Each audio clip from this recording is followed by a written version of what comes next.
BFM Business. Paris est à vous. Aurélie Blonde, Karine Vergnol. Et une émission qui vous fait découvrir la région Île-de-France autrement. Expo, spectacles, restos, soirées, business, tout ce qui fait vibrer la capitale et dans Paris est à vous. Et ce qui fait vibrer le boulevard des Capucines et le quartier de l'Opéra depuis lundi, c'est la haute horlogerie suisse. Bucherer vient en effet d'ouvrir la plus grande boutique au monde d'horlogerie. Un témoignage de plus de l'attrait des marques de luxe pour la capitale. Pourquoi, comment? Élément de réponse avec nos invités. Nous sommes en compagnie de Pierre Reynal, bonjour. Directeur général de Cushman & Wakefield. Pardon pour l'accent, cabinet de conseil international en immobilier d'entreprise. Nous sommes également en compagnie de Jérôme Hu, bonjour. Bonjour. Directeur artistique de l'agence Omedia qui a réalisé notamment la communication de la nouvelle boutique Vacheron Constantin. C'est aussi de l'horlogerie rue de la Paix. Pierre Marcolini, bonjour. Bonjour. Chocolatier franco-belge qui a ouvert, ou belgo-français, qui a ouvert hier une nouvelle boutique à Paris. Là aussi, c'est tout chaud, tout beau. Et puis au téléphone, nous sommes en ligne avec Grégory Ponce, journaliste et éditeur de Business Montre. Bonjour. Bonjour Karine. Et également Nathalie Célia, la directrice générale de Bucherer France. Alors justement, je le disais à l'instant, lundi a ouvert Boulevard des Capucines, le plus grand magasin au monde consacré à l'univers de l'horlogerie d'exception. C'est 2200 mètres carrés. C'est une première ouverture en France pour Bucherer, distributeur horloger suisse. Mais Nathalie Célia, quel est l'objectif avec ce nouveau temple de la haute horlogerie ? Bucherer a pour vocation d'être un détaillant pour les montres et la haute horlogerie, la haute joaillerie. L'idée étant d'ouvrir un temple de la haute horlogerie à Paris. Paris étant une capitale pour le tourisme, la mode et le luxe, bien entendu. Il était pour nous logique à Paris de suivre nos clients et de leur proposer un assortiment un peu exceptionnel dans un écrin tout à fait singulier. Et pourquoi avoir choisi Paris justement pour cette ouverture? Vous auriez pu choisir, je ne sais pas, Hong Kong par exemple. Paris est la capitale du luxe. Paris est une capitale européenne pour la mode et pour le tourisme. Bien entendu, nous avions à cœur de suivre nos clients qui voyagent dans toute l'Europe et dans le monde entier. Alors justement, quels sont les clients que vous attendez, Nathalie Célia? D'abord les Parisiens, les Français ou les touristes étrangers? Je pense que nous avons une vocation certaine pour accueillir des clients locaux, parisiens ou provinciaux, qui sont passionnés, collectionneurs de montres. Mais bien entendu, nous avons aussi une très belle clientèle qui est à la fois des clients individuels, qui sont à la fois des clients individuels, mais aussi des clients qui voyagent en groupe, que ce soit des clients asiatiques, européens ou sud-américains. Allez, que pourront-ils trouver dans cette boutique ? Nous avons 23 marques représentées au sein de notre magasin, plus 2 espaces pour nos propres collections de diamants et de bijoux. Le personnel est un personnel qui est totalement Bucherer, puisque nous souhaitons valoriser et favoriser le choix du client. C'est-à-dire que nous accompagnons au mieux le client dans ses désirs et dans ses souhaits, sans aucun parti pris, pour trouver la montre qui lui correspond. Alors, dernière question sur l'emplacement. On en reparlera tout à l'heure de la question des quartiers du luxe dans la capitale. Pourquoi avoir choisi le boulevard des Capucines pour s'installer ? Boulevard des Capucines est au cœur de Paris, situé idéalement entre les grands magasins et la place Vendôme.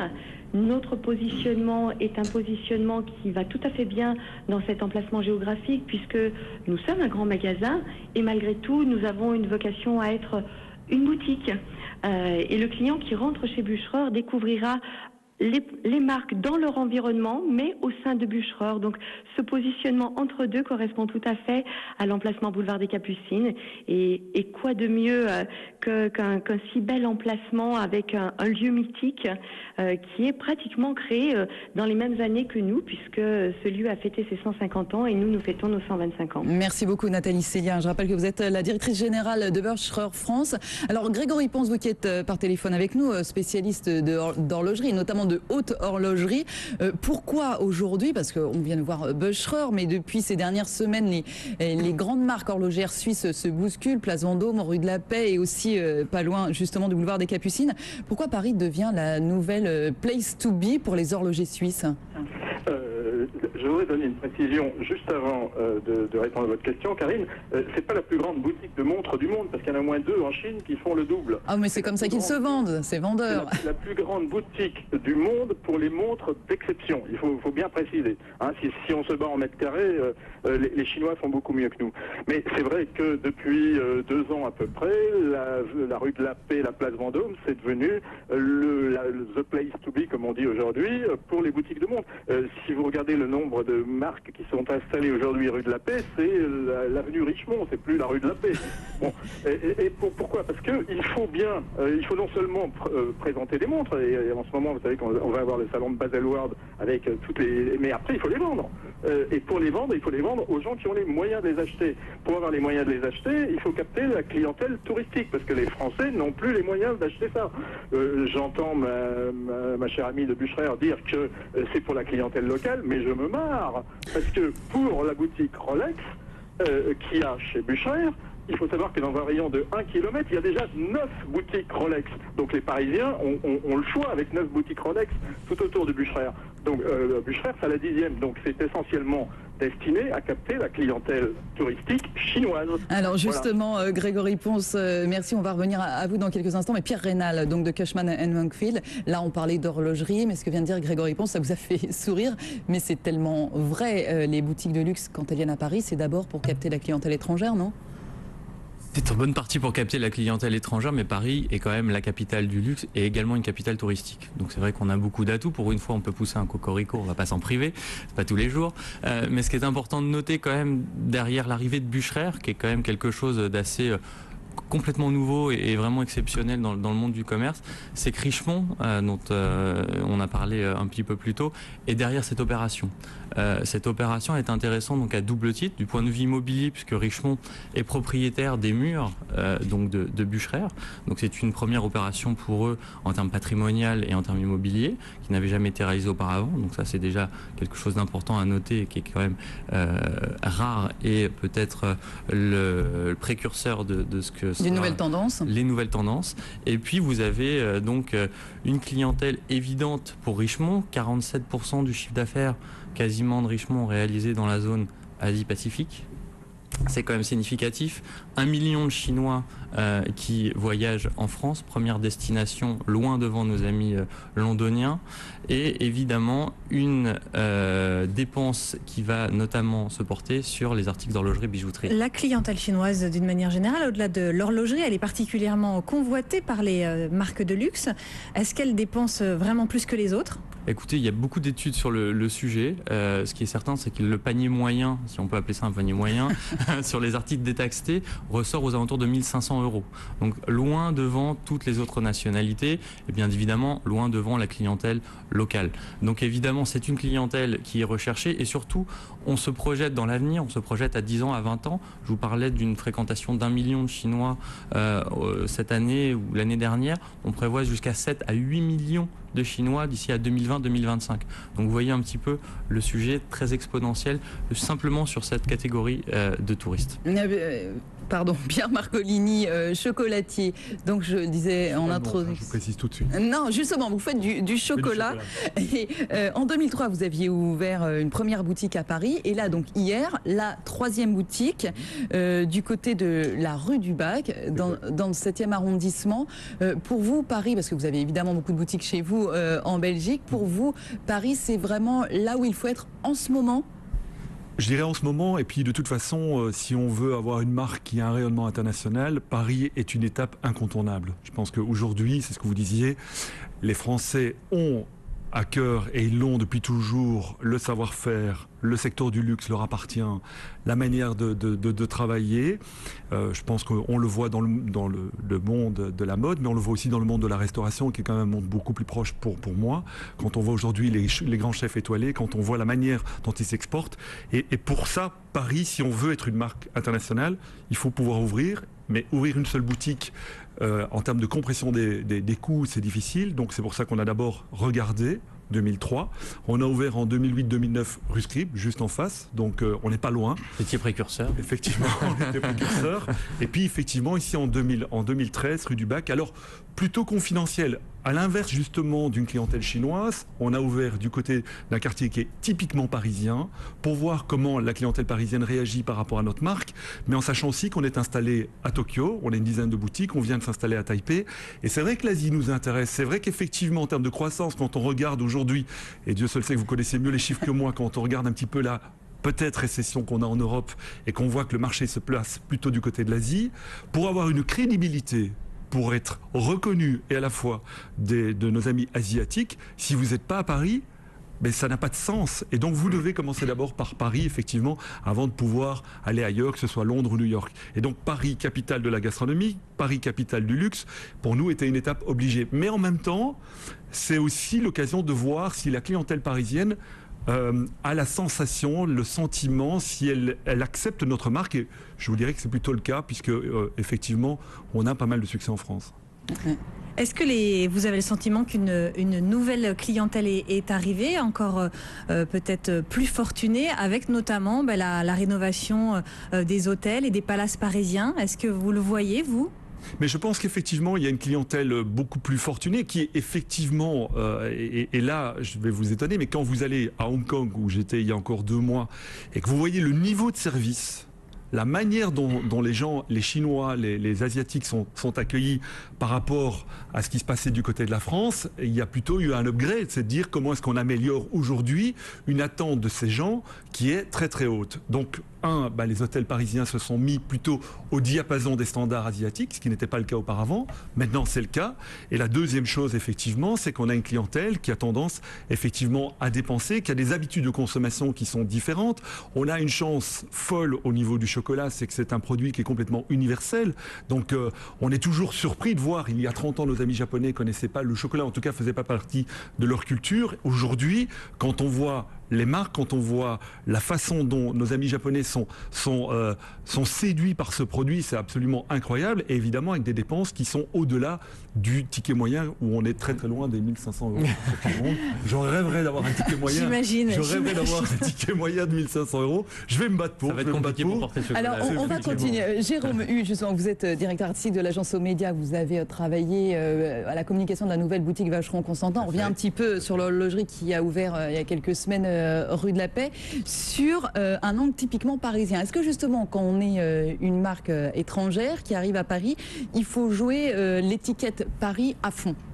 Après, chaque marque a sa propre stratégie de communication, mais il est vrai que le parti pris qu'on a choisi pour accompagner la maison Vacheron Constantin sur cette ouverture à Paris, c'était un acte, une volonté d'authenticité. On a essayé de trouver des personnages qui reflétaient le plus possible les valeurs de la marque.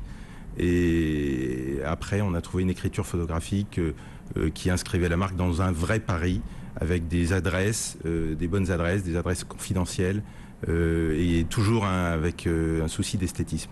Alors Pierre Rénal, on parlait de différents quartiers. Là, tout à l'heure, donc, on était rue de la Paix avec Vacheron Constantin. On a parlé de rue Scribe, boulevard des Capucines, de la rive gauche.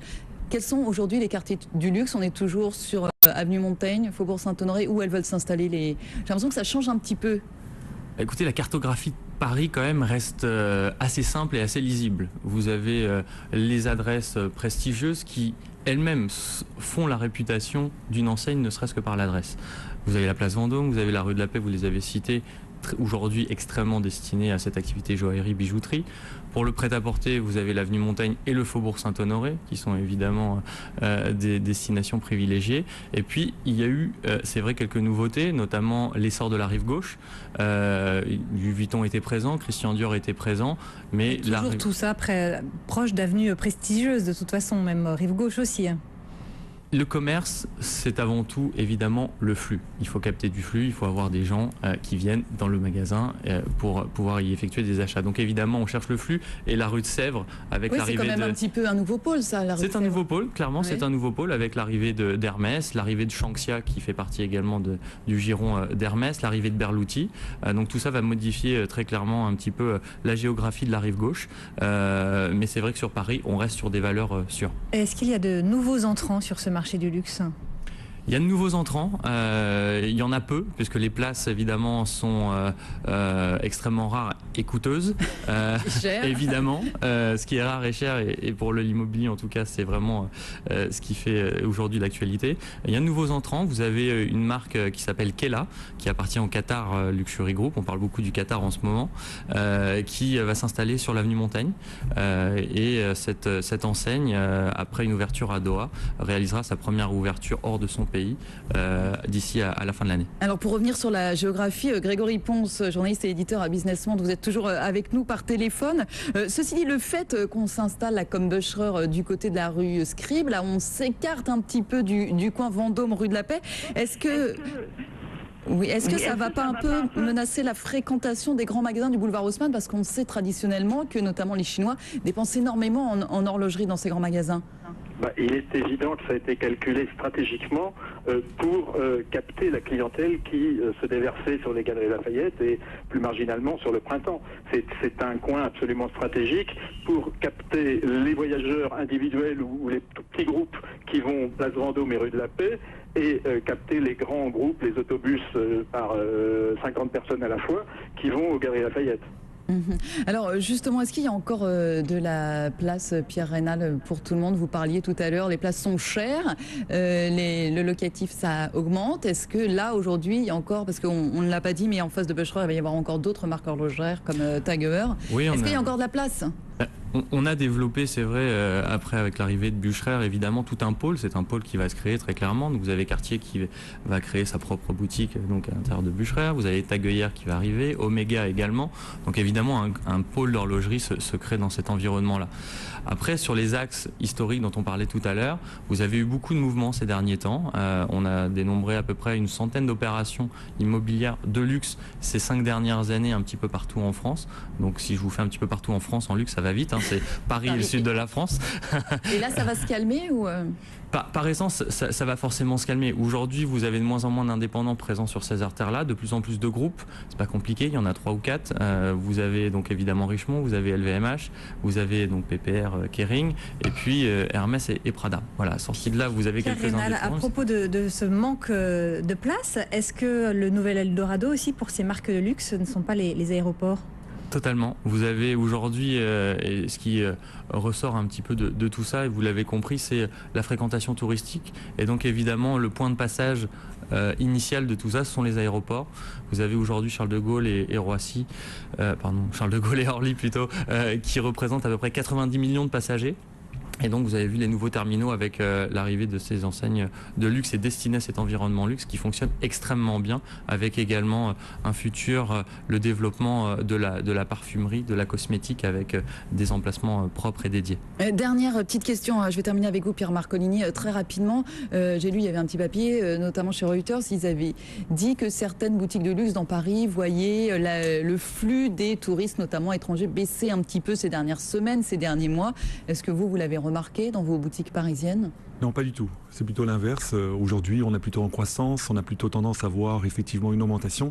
Par contre, on a un déplacement, on a un peu moins de Japonais au profit d'un peu plus de Chinois ou de Russes, c'est évident. Mais je voudrais revenir aussi 30 secondes, si vous le permettez. 30 secondes. 30 secondes, je pense aussi qu'il y a à la fois, il y a évidemment des quartiers et des pôles qui sont très attractifs, mais je me demande aussi si, quand je vois par exemple la rue du Bac où on a ouvert, s'il n'y a pas aussi le fait d'une certaine authenticité. On se rend compte qu'effectivement, les marques qui ouvrent s'installent dans des quartiers parce qu'il y a une histoire de quartier. Il y a effectivement, quand on voit Paris, ce qu'elle peut véhiculer, eh bien, chaque quartier a son histoire et s'installer dans cette histoire-là, je pense qu'aussi ça peut être une façon de pouvoir se développer à l'international, sans, en tout cas de se développer à Paris, sans pour cela payer des sommes astronomiques. Effectivement, après il y a une question de flux, mais je pense que le fait de s'installer rue du Bac et des endroits comme celui-là, on s'installe dans un quartier, dans une histoire, et c'est peut-être pour nous en tant que l'occasion de pouvoir prendre des quartiers qui sont pas trop proches. Voilà, on refera une petite émission sur la question des quartiers dans Paris. Voilà. Il y en a beaucoup. Voilà, merci beaucoup à vous Pierre Marcolini, chocolatier. Merci beaucoup à vous Jérôme Hu, directeur artistique de l'agence aux médias. Pierre Rénal, directeur général de Cushman & Wakefield.